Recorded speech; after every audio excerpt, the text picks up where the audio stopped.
Sekta ya madini ni miongoni mwa sekta muhimu katika uchumi wa nchi ya Tanzania, ambapo inachangia zaidi ya 10% katika pato la taifa, kiwango ambacho ni kikubwa na muhimu sana kwa maendeleo ya uchumi wa nchi yetu na ustawi wa wananchi.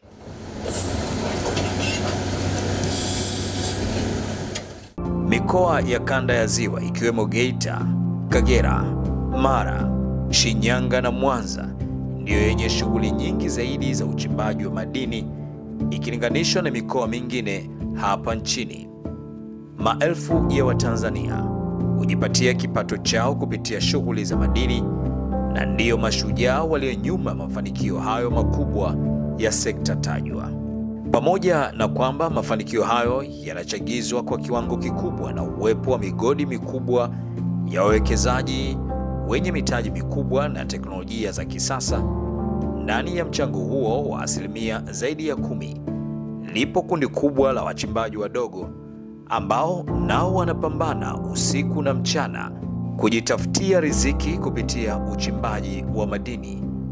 Na kimsingi kundi hili la wachimbaji wadogo linapitia changamoto mbalimbali zikiwemo ukosefu wa mitaji, teknolojia duni na mazingira ya kazi yanayohatarisha afya na usalama wao.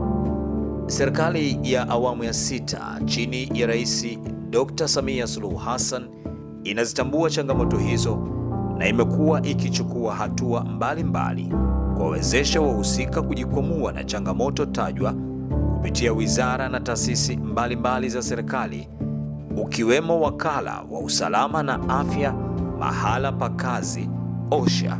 Leo sijakusudia kusema mahubiri, lakini nataka tu tukumbushe Yesu alipokuwa anaendelea kufanya kazi yake ya kuhubiri huko Injili, alipita kando ya ziwa ya Genezareti, akakuta watu wengi, kusanyiko kubwa, lakini pembezoni kulikuwa wavuvi, kuna vyombo viwili pale. Akafika akapanda chombo kimoja, kilikuwa kinaendeshwa na Simoni. Alipofika ndani ya kile chombo akasema, kiendeshe tuende mpaka ndani huko tuone. Yesu alikuwa amejua kwamba hawa hawapati kitu kwenye kuvua hao samaki. Alikuwa ameshasoma, wamechoka na wanaosha nyavu zao. Maana yake ni kwamba nyavu hawajapata kitu, wanaosha wajipange kwa wakati mwingine. Sasa hata alipokusha kunena akamwambia Simoni, tweka mpaka kilindini. Wameshaingia kule majini. Anamwambia tweka mpaka kilindini, mkashushe nyavu zenu mvue samaki. Wakashangaa, muujiza gani huu tumeupata? Lakini Simoni anamjibu Yesu, anamwambia, Bwana mkubwa, tumefanya kazi ya kuchoka usiku kucha, lakini hatujapata kitu, lakini kwa neno lako nitazishusha nyavu. Nilipowaona mama hapa nikasema, wamekuja kwamba leo tumefanya kazi bila kupata kitu, lakini kwa neno lako waziri na serikali ya Daktari Samia Suluhu, shusha nyavu.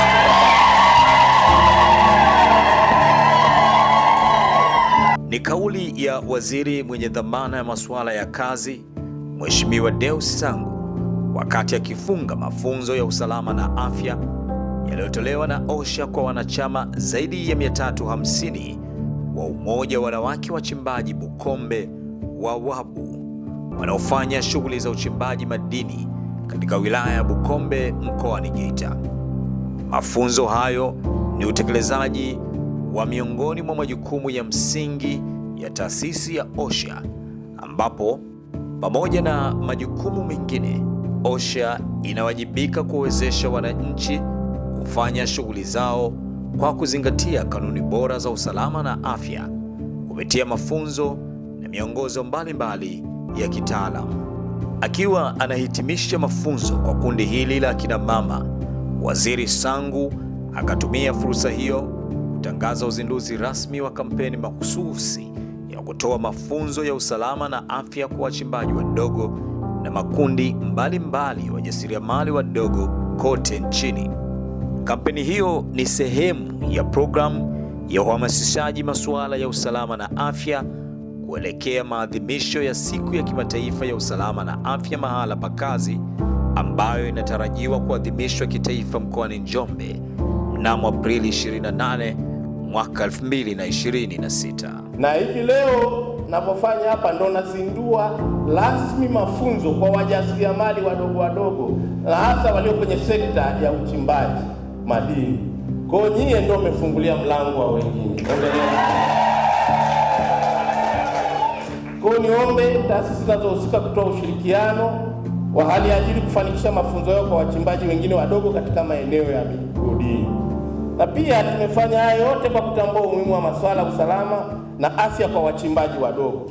Tumekuwa tukipata taarifa matukio mengi ya ajali, hususani kwa wachimbaji wadogo kufikiwa na vifusi wakati wa kutekeleza majukumu yenu.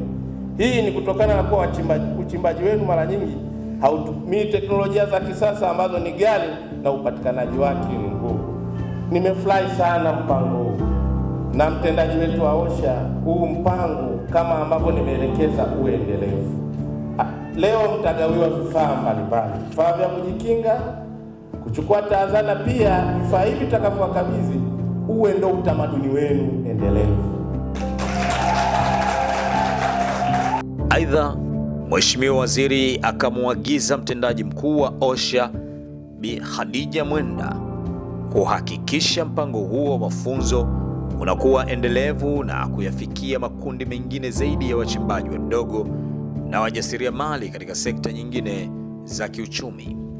Awali akitoa salamu za Umoja wa Wanawake Wachimbaji Bukombe, mwenyekiti wa umoja huo Bi Regina Kabogo alitumia nafasi hiyo kuishukuru taasisi ya OSHA pamoja na kuiomba serikali kushughulikia changamoto zinazowakabili.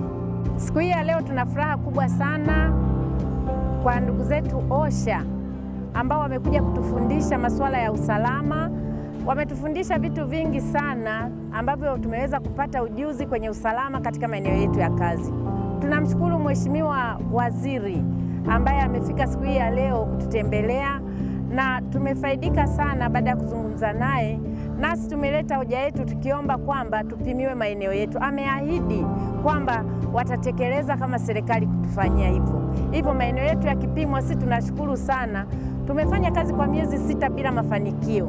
Lakini sasa maeneo yetu yakipimwa na kujulikana miamba ya dhahabu inapita wapi, tutafanya kazi kwa ufasaha na tutatoa mapato kwenye serikali yetu. Nje ukumbi wa mafunzo tukazungumza na mtendaji mkuu wa OSHA Bi Khadija Mwenda ambaye amezungumzia madhumuni na matarajio ya programu ya mafunzo kwa makundi mbalimbali ya wajasiriamali wadogo wakiwemo wachimbaji wadogo. Lengo hapa ni kuhakikisha kwamba ule uchimbaji wao kwanza unakuwa na tija, kwa sababu wana operate katika sehemu ambayo ina vihatarishi vingi kwa sababu haina mifumo. Kwa hiyo sasa sisi tunataka tuilee hii sekta, tuilee, tuende nayo, wafahamu masuala ya usalama na afya, wafahamu umuhimu wa kujikinga, na tunajua wakishafahamu hivyo vitu vyote vitawafanya wawe bora zaidi, wazalishe kwa tija zaidi, lakini baadaye wana graduate, wanakuja wanakuwa fomo.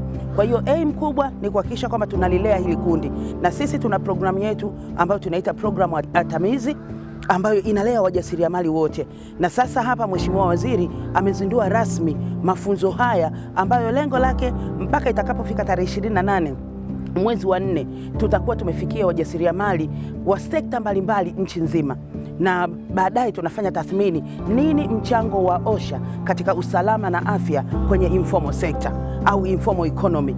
Tunafahamu kwamba mtaji namba 1 ni nguvu kazi. Sasa hii nguvu kazi isipoweza kulindwa tukategemea fedha, hizo fedha zinaweza kutumika kwenye matibabu. Kwa hiyo tunataka tujenge utamaduni wa kinga na sio utamaduni wa tiba. Washiriki wa mafunzo hayo nao hawakusita kuishukuru serikali kwa uwezeshaji waliopata wa mafunzo na vifaa kinga, huku wakiomba serikali kuendelea kuwawezesha kwa namna mbalimbali. Tunawashukuru watu wa OSHA, tunawashukuru na mgeni aliyekuja kutoka taifa kuja kutoka kwenye shida. Tunawashukuru sana. Wawabu sasa hivi ni kama tumepanda, tuko kwenye daraja refu. Tulikuwa chini lakini sasa hivi tuko juu sana. Na Mungu awabariki wageni waliofika wote kwa ujumla, kwa sababu hatukutegemea hii imekuwa ni kama ndoto. Wawabu wote tumefurahi, kwa niaba ya wawabu wote tumefurahi, ni kama tumepandishwa cheo. tuko pamoja na nyinyi na tunaendelea kuwaomba waje kutoa elimu ili tuendelee kufaidika. Mafunzo tuliyoyapata leo, tunashukuru sana serikali yetu ya mama yetu Mama Samia Suluhu Hassan. Tunashukuru wanawake leo wamepata nguvu kwa sababu wamepata mafunzo ya aina mbalimbali, ili wamekuwa waelewa kwa mambo yote yanayohitaji katika shughuli zetu za uchimbaji. Wameshajifunza, asali zote tumefundishwa na vifaa tayari tumeshapewa, kila kitu tumepewa. Tunashukuru sana serikali ya Mama Samia Suluhu. Tunaomba mama yetu uende kutuangalia wanawake wa Bukombe. Tuna bidii za kufanya kazi na tunaendelea kufanya kazi.